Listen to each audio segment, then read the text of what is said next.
तो फ्रेंड्स देखिए, ये हमारे सिल्ली क्षेत्र के अश्विनी कुमार महतो, जो कि बहुत ही सुंदर गाना गाते हैं। इतना छोटे से उम्र में आप इन लोग को देख रहे हैं, कितना क्यूट बच्चा है और बहुत ही सुंदर गाना गाते हैं। ये कुड़माली हिंदी भी गाते हैं, हाँ। हिंदी भी कुड़माली भी बहुत ही सुंदर गाना गाते हैं। कितना दिन से प्रैक्टिस कर रहे हैं? हो गया 1.5 साल। तो ये गाना बचपन से ही करते थे। अच्छा, बचपन से ही गाना गाते हैं। चलो, बहुत अच्छा लगा।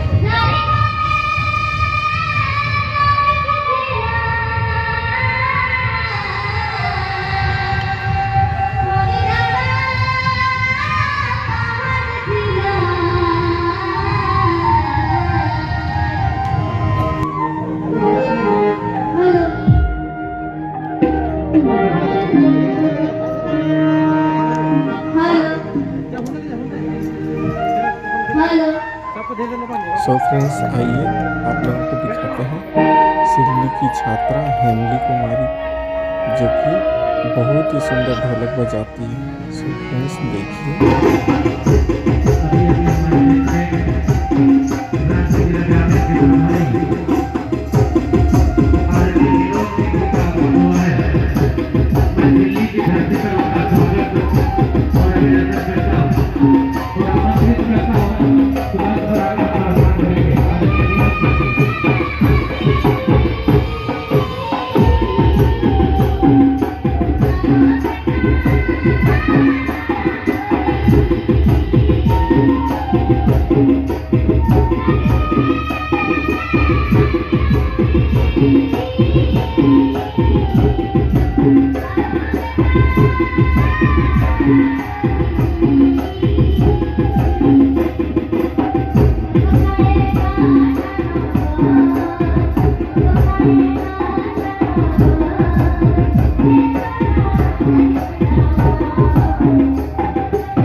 जिंदाबाद,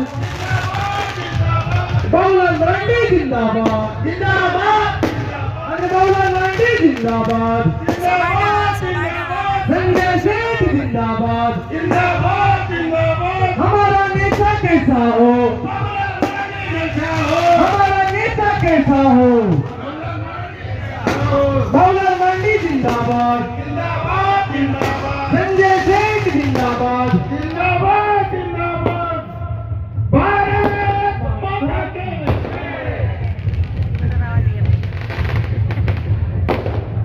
सभी कोई खड़े होकर हमारे नेता आदरणीय बाबूलाल मरांडी जी का स्वागत करेंगे, उनका अभिनंदन करेंगे। आप सब और हम सब जिनका बेसब्री से इंतजार कर रहे थे और जिनको सुनने के लिए हम सभी 2 घंटे से यहाँ पर उनका स्वागत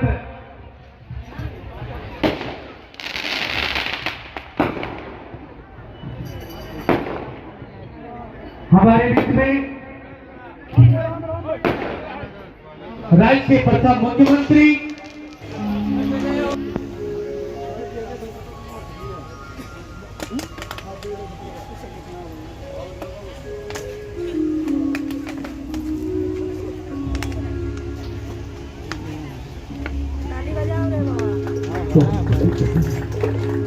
जोरदार ताली के साथ हमारे नेता का स्वागत और अभिनंदन।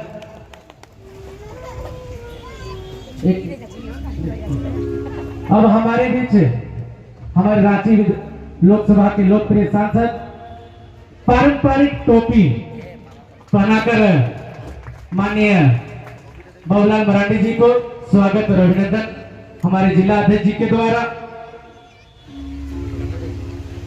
अब इसके बाद हम आग्रह करेंगे हमारे इस क्षेत्र के लोकप्रिय सांसद आदरणीय संजय सेठ जी से, तो वो भी हमारे आज के मुख्य अतिथि आदरणीय बाबूलाल मरांडी जी को तलवार और टोपी पहनाकर उनका स्वागत और अभिनंदन करेंगे।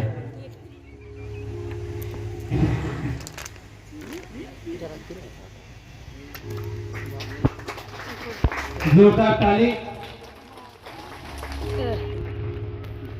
सभी मंडल अध्यक्षगण, दिल्ली विधानसभा क्षेत्र के सभी मंडल अध्यक्षगण, आप लोग सामूहिक रूप से एक बहुत बड़ा पुष्पगुच्छ हमारे नेता के स्वागत के लिए कार्यकर्ताओं का जोश और प्रेम। वंदे मातरम। एक बार दोनों मुट्ठी बांधकर, क्योंकि कांग्रेसी बोलते थे राम लल्ला हम आएंगे, तारीख नहीं बताएंगे। हमने राम मंदिर की तारीख भी बता दी। अब 22 जनवरी को प्रधानमंत्री देवतुल्य प्रधानमंत्री जी के हाथों राम मंदिर का शुभ उद्घाटन भी तय हो गया है। इसलिए दोनों मुट्ठी उठाकर जय श्री राम, जय श्री राम, जय श्री राम।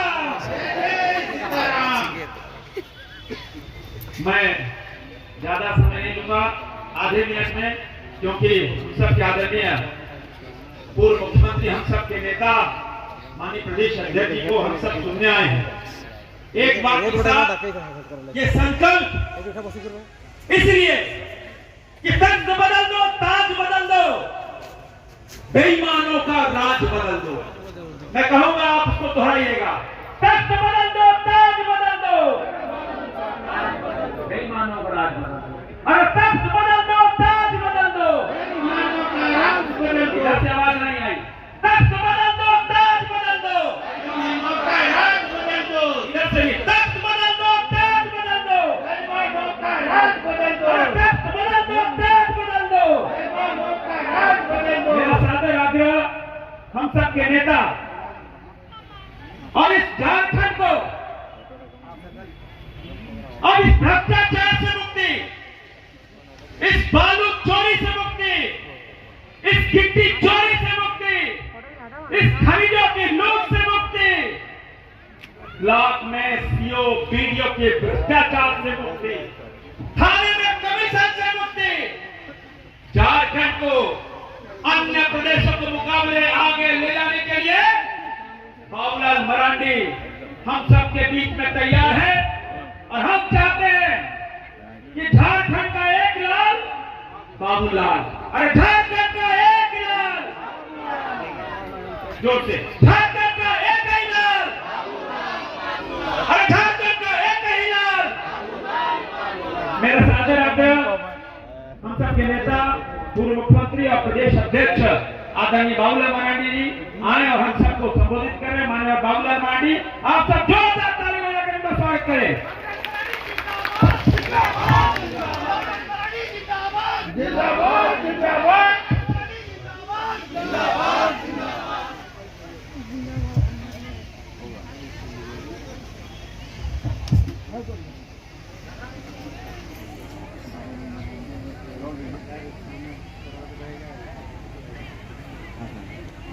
आज के कार्यक्रम की अध्यक्षता कर रहे जिला के अध्यक्ष श्री सुरेंद्र महतो जी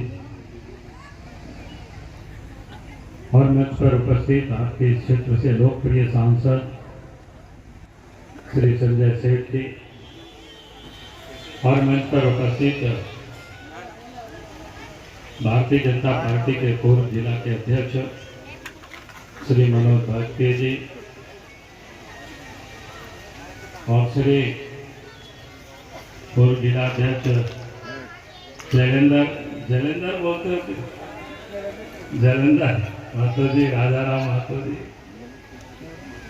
और जिला के प्रभारी श्री विनोद सिंह जी और मंच पर उपस्थित पार्टी के तमाम नेतागण और इस सभा में उपस्थित बहनों और भाइयों को इसके साथियों, आज तो आप सब लोगों के बीच में संकल्प यात्रा में हम आए हैं और संकल्प यात्रा का समझिए एक प्रकार से आखिरी पड़ाव है। आखिरी पड़ाव में इसलिए कह रहा हूँ कि आज के बाद कल संकल्प यात्रा समाप्त होगी और कल समाप्त होगी, रांची में समाप्त होगी और संकल्प यात्रा के समापन समारोह में भारतीय जनता पार्टी के राष्ट्रीय अध्यक्ष आदरणीय जे.पी. नड्डा जी पहुंच रहे हैं। हम आप सब लोगों से भी जरूर हम निवेदन करेंगे, आपके यहाँ कार्यक्रम हो चुका है लेकिन फिर भी मैं कहूँगा कि आप सब लोग आएंगे तो बहुत ही अच्छा रहेगा, क्योंकि आप उनके मुख से पूरे देश विदेश की जो बातें हैं, जो देश की जो घटनाएं हैं, देश में जो भी राजनीतिक परिस्थिति आप उनके मुखर से आप सुनेंगे। लेकिन आज तो मैं आपके बीच में आया, आपसे कुछ कहने के लिए, कुछ बताने के लिए, कुछ संकल्प आपके बीच में कहने के लिए मैं आया। एक तो मैं देश के आज 9.5 वर्षों से नरेंद्र मोदी जी के नेतृत्व में सरकार चल रही। जिस वक्त देश के प्रधानमंत्री नरेंद्र मोदी जी बने थे उसी दिन उन्होंने संकल्प एक प्रकार से साफ कर दिया था कि वो क्या काम करेंगे, कैसे काम करेंगे। नरेंद्र मोदी जी प्रधानमंत्री बनने से ही उन्होंने कहा था कि भाई हमारी सरकार गांवों को, गरीबों को, किसानों के लिए, मजदूरों के लिए, माँ बहनों के लिए समर्पित रहेगी। लोगों को लगता था कि नेता यूं ही भाषण देते हैं लेकिन करते नहीं। नरेंद्र मोदी जी ने भाषण नहीं बल्कि काम करके उन्होंने दिखाया और काम करके उन्होंने उसी दिन से प्रारंभ किया। इसलिए आप सब याद करिए, जब नरेंद्र मोदी जी देश के प्रधानमंत्री बने तो सबसे पहला काम उन्होंने क्या प्रारंभ किया कि माँ बहनों को इज्जत घर देने का काम किया। चूंकि उन्हें पता था कि इस देश के अंदर में जो गरीब रहते हैं, गरीब के माँ बहनें सूर्योदय के पहले शौच को जाते हैं और सूर्यास्त का इंतजार करते हैं, कितना कठिनाइयों में होते हैं, लेकिन उस दर्द को किसी ने भी नहीं समझा था। देश के प्रधानमंत्री नरेंद्र मोदी जी ने उसे समझकर उस तकलीफ को उन्होंने दूर करने की कोशिश। यानी हम कह सकते हैं देश के अंदर में प्रधानमंत्री नरेंद्र मोदी जी गरीबों के लिए शौचालय बनाया, गरीबों की मां बहनों के लिए इज्जत घर देने का काम। अब याद करिए, देश के प्रधानमंत्री नरेंद्र मोदी जी के बनते ही गरीबों के बैंक में खाता भी खुलवाए। ऐसे बैंक का राष्ट्रीयकरण तो श्रीमती गांधी के जमाने में हो गया था, लेकिन उस समय बैंक में खाता किसका होता था? शहर में रहने वाले लोगों का, पैसे वालों का, और सरकारी नौकरी में जो लोग होते थे उन्हीं का ही बैंकों में खाता होता था। गरीब को तो बैंक के चौखट से अंदर लोगों को जाने नहीं दिया जाता, खाता खोलना तो दूर की बात है। लेकिन देश के प्रधानमंत्री नरेंद्र मोदी जी जैसे ही देश के प्रधानमंत्री बने, उन्होंने गरीबों का भी बैंकों में पैसा नहीं तो जीरो बैलेंस पर खाता खुलवाए और जनधन खाता खुलवाए। उस समय लोगों को लोग कहते थे कि गरीब के पास तो पैसा नहीं, खाता किस काम। लेकिन देश के प्रधानमंत्री नरेंद्र मोदी जी ने सब कुछ जुगाड़ करके रखे थे। क्योंकि आपको याद करिए, पूर्व के जो प्रधानमंत्री राजीव गांधी थे वो क्या कहते थे कि हम दिल्ली से पैसा 1 रुपया भेजते हैं, घीसते 15 से 20 पैसा ही गरीबों के यहाँ तक पहुँचता है। लेकिन देश के प्रधानमंत्री नरेंद्र मोदी जी ने इसको समाप्त कर दी और देश के प्रधानमंत्री नरेंद्र मोदी जी ने कहा कि जितनी भी प्रकार की गरीबों को सहायता दी जाती है, सब्सिडी दी जाती है, अनुदान दिया जाता है, अब वो पैसा सीधे गरीबों के बैंक के खाते में दिल्ली से पहुंचता है, कहीं कोई घीसता नहीं। अगर इस काम को किसी ने किया है तो देश के प्रधानमंत्री नरेंद्र मोदी जी ने किया। और इतना ही नहीं, अब याद करिए उस कोरोना के काल को जब पूरी धरती में तबाही मच गई थी, कल कारखाना बंद था, रेलगाड़ियां बंद थी, गाड़ियां सड़कों पर नहीं चलती थी, हवाई जहाज भी बंद हो गया था। उस समय लोगों को लगता था कि गरीब कैसे बचेंगे, कि जिएंगे कि नहीं जिएंगे, एक प्रकार के प्रश्न चिन्ह लग गया था। सब लोग चिंतित था गरीब के बच्चों को खाना मिलेगा कि नहीं मिलेगा।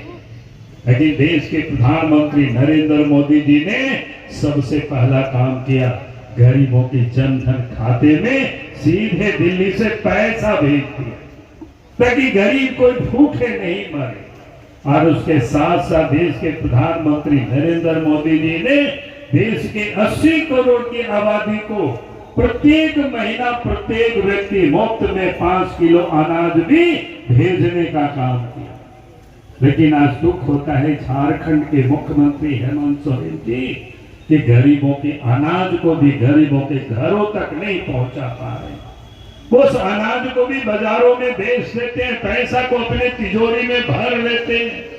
और इसीलिए मैं आज आप सब लोगों से यही कहने के लिए आया हूं, देश के प्रधानमंत्री नरेंद्र मोदी जी गरीबों की चिंता करते, किसानों की चिंता करते, मजदूरों की चिंता करते। One nation one ration card, आप गरीब कहीं भी जाता है मजदूरी करने के लिए तो अपने कार्ड ले करके जाए तो फिर वही उसको राशन भी मिलता है। अगर इस व्यवस्था को किसी मुख्यमंत्री 1 लाख और जोड़ देंगे तो हम उनको माला पहना देंगे, लेकिन उन्होंने तो 4 साल अब गुजर गया, अब एक भी पैसा जोड़ा नहीं, लगाया नहीं उसमें अतिरिक्त, बल्कि जो देश के प्रधानमंत्री नरेंद्र मोदी जी जो पैसा भेजते हैं उसमें भी वो गोलमाल करते, उससे भी ठगने का काम करते। और इसलिए मैं आज आप सब लोगों से यही कहने के लिए आया हूं, आप याद करिए देश के प्रधानमंत्री नरेंद्र मोदी जी ने गरीबों के घरों तक भी गैस कनेक्शन और गैस की चूल्हा पहुंचा दिया। पहले लोगों को हाई कोर्ट सुप्रीम कोर्ट जाना पड़ा तब वो बांट रहे। पिछले दिनों हाई स्कूल के शिक्षकों की नौकरी बांट रहे थे, नियुक्ति पत्र दे रहे थे, लिखा हुआ था कि 827 लोगों को देंगे। हम अपने घर से निकले, पार्टी के ऑफिस तक पहुंचे, देखे कि 827 से अधिक तो होर्डिंग लगा हुआ था और वो भी काम पहले हुआ था। देखा कि तो झूठ बोलते हैं, कुछ काम नहीं करते। सड़कें बनी हुई पहले से टूट गई, उसको बनाने का इनके पास फुर्सत नहीं, कहता है पैसा नहीं है। पैसा रहेगा कहां से, तो अपना तिजोरी को। और इसलिए मैं यही कहने के लिए आया हूं कि सरकार में ये विकास का काम नहीं हो सकता है कि जनता को ये ठगते रहे।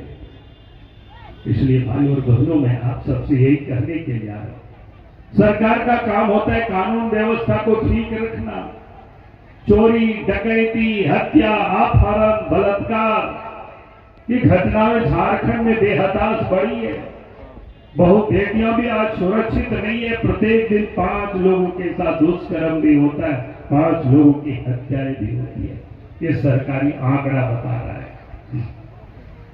हमने लोगों से पूछा कि भैया फिर पुलिस का काम क्या है? पुलिस का काम होता है चोरों को पकड़ना, अपराधियों को पकड़ना, गुंडों को पकड़ना, जेल में डालना, उनको सजा दिलाना। लेकिन हेमंत सोरेन जी ने पुलिस को किस काम में लगा रखा है पता है कि नहीं आप लोगों को? कि हम ही बता दें? अब वो लोग वसूली में लगे हुए। अब दरोगा साहब सड़क के किनारे में खड़े रहते हैं, सिपाही खड़े रहते हैं कि नदी नाला से कोई बालू लेकर के अगर आप जाते हैं अपना घर बनाने के लिए तो आपको पकड़ लेगा। हरा हरा नोट दीजिए, छोड़ देगा, नहीं तो केस कर देगा, आपको अमानत करा लीजिए कोर्ट से। होता है कि नहीं होता है बताइए? हमने राज्य के मुख्यमंत्री को विधानसभा में खड़ा होकर के कहा, हमने कहा कि मुख्यमंत्री जी अगर आपके पास पैसा की कमी है सरकार के खजाना में तो नदी नाला के बालू घाट को नीलाम करवा दो। लेकिन पुलिस की जलालत से जनता को बचाइए। अगर आप नीलाम नहीं करा सकते तो गांव वालों को कम से कम फ्री छोड़ दीजिए। बाहर जो बालू की तस्करी करते हैं वहां अब गाड़ी आप चेक पोस्ट लगा दीजिए। लेकिन यहाँ तो उल्टा होता है। आपके यहाँ भी कोई एक नदी है, वहां से सोते 2 नंबर बालू को बंगाल की ओर जाता है और इधर से लोग ले जाते हैं तो बिहार की तरफ ही चला जाता है। बंगाल का से चलान उलान लेकर के लोग धंधा करता है और उसका बड़ा हिस्सा कहाँ जाता है जानते हैं? खान मंत्री भी राज्य के मुख्यमंत्री है, उनके तिजोरी में जाता है। हमने कहा कि मुख्यमंत्री जी जरा याद करिए, जब झारखंड अलग राज्य बना था हम इस प्रदेश के मुख्यमंत्री बने थे, बालू घाट को हमने फ्री कर दिया था। चलो भाई झारखंड बना है, झारखंड की जनता घर अपना बनावे, ससुराल तक पहुंचा दे तो कोई पकड़ने वाला नहीं है अगर ये सुविधा हुई थी। लेकिन वो फ्री कब तक था? 2013 तक। 2013 में हेमंत सोरेन जब डिप्टी सीएम थे, अर्जुन मुंडा मुख्यमंत्री थे, उनको हटा करके अपने मुख्यमंत्री बने कांग्रेस के साथ मिल करके, तो दिल्ली और मुंबई से बालू के लुटेरों को लेकर के हेमंत सोरेन आए और उसी दिन से इस राज्य में ये बालू की लूट और तस्करी जारी है। इसलिए मैं आप सब लोगों से यही कह रहा हूँ, इस राज्य में पुलिस को अगर आप चोर पकड़ना छोड़ करके, गुंडों को पकड़ना छोड़ करके वसूली में लगाएंगे तो अपराध तो झारखंड में बढ़ेगा। इसलिए आज झारखंड में अपराध बढ़ा है। पिछले दिनों आपने देखा कि अखबार में छापा था कि 23 व्यवसायियों की हत्या हो गई। उनमें से 9 व्यवसायी तो ऐसे थे जिन्होंने लिखित में सरकार को सूचना दिया था, पुलिस को कहा था हमारी जान को खतरा है। अगर पुलिस ने उन लोगों की हिफाजत किए होते तो आज उन लोगों की हत्या नहीं होती।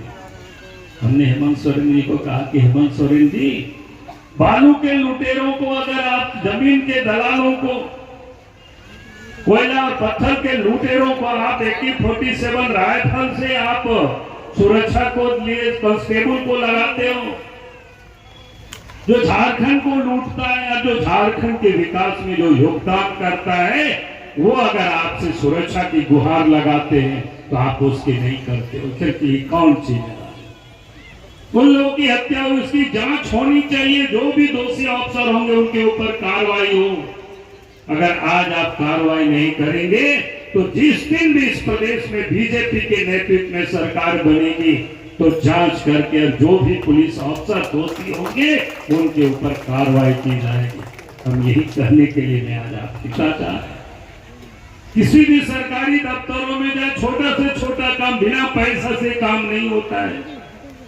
चाहे जाति प्रमाण पत्र बनाना हो, आय प्रमाण पत्र बनाना हो, आवासीय प्रमाण पत्र बनाना हो, यहाँ तक कि मृत्यु प्रमाण पत्र भी बनाना हो, तो आपको जमराज की तरह लोग मिलेंगे, वहां भी आपको पैसा देना पड़ेगा। बात सही है कि नहीं है बताइए? गरीबों को राशन कार्ड में अगर एक नाम कहीं जोड़ना होता है, नई बहू आ जाती है, बच्चे हो जाते हैं तो नाम जोड़ना पड़ता है, तो उसमें भी पैसा लगता है कि नहीं? कहीं कोई 500 रुपए का बोलता है, कहीं 5000 बोलता है, कहीं 2000 बोलता है। गरीब कहां से लाएगा? ये हालत है इस प्रदेश की। और इसलिए मैं आज आप सब लोगों से यही कहने के लिए आया हूं कि अपराध मुक्त झारखंड को बनाना है, यही संकल्प लेकर के जाना है। भ्रष्टाचार मुक्त झारखंड बनाना है, ये संकल्प लेकर के जाना है। और आखिरी में मैं आप सबसे कहूंगा, इस राज्य की जो दलाल बिचौलियों, यही लोग सरकार को चला रहे, इससे भी झारखंड को मुक्त करना है। अब हेमंत सोरेन से मुक्त नहीं होगा, ये तो लोगों को बचाने में लगे हुए हैं। आदिवासी कार्ड खेलते, कहते हम आदिवासी इसलिए तंग करते। हमने कहा कि भैया जो लुटेरा जेल में बंद है, पूजा सिंघल कौन सी आदिवासी है? प्रेम प्रकाश कौन सी आदिवासी है? पंकज मिश्रा कौन सी आदिवासी है? आप लूटते और कहते हम आदिवासी इसलिए हमको तंग करता है। और एक कौन अफसर है जो IAS अफसर और एक जेल में बंद है, कौन सी आदिवासी? छवि रंजन। और 8-10 लोगों के ऊपर यदि वालों ने लिख करके मुख्यमंत्री जी को दिया है कि इसके ऊपर FIR होनी चाहिए, लोगों ने गड़बड़ किया है, लूटा है, फाइल को अलमीरा में रखा हुआ है। हमने देखा कि उसमें भी कोई आदिवासी तो नहीं है, देखिए कोई आदिवासी नहीं। हमने कहा कि आदिवासी का कार्ड खेलते हो और झारखंड को लूटते हो, कैसे काम चलेगा? हेमंत सोरेन जी क्या कहते थे? उनके संबोधन के लिए और निश्चित रूप से आज ये दिल्ली विधानसभा ये दर्शाता है कि आने वाले समय में आपके नेतृत्व में झारखंड में नई एक करवट लेते हुए